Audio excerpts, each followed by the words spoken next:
motimore mopogore gi weche mag jamhuri.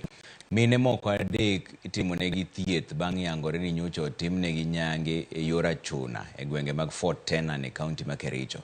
Commissioner ma Kericho Gilbert Kitio kod Governor mar kaunti no Dr. Eric Mutai oseyo timno kendo singo ni nyaka ne ni ratiro oyudore ne minego. They were brought in for further medical examination and treatment. On medical examination, we found out in the two of the females that there was anterior tip mutilation on the part of the genitalia with fresh wounds, tenderness, swelling, and bleeding.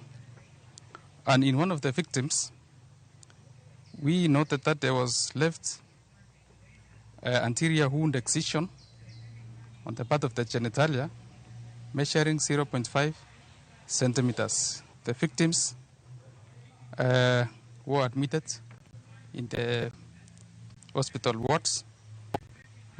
We were doing daily cleaning, and we have also initiated some antibiotics. Tunashirikiana na commissioner, na chiefs, na police, and anybody found engaging in FGM shall face the full wrath of the law.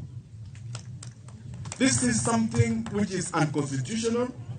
It is unacceptable that in 21st century we are still circumcising, and to make it worse, these are not small girls being circumcised.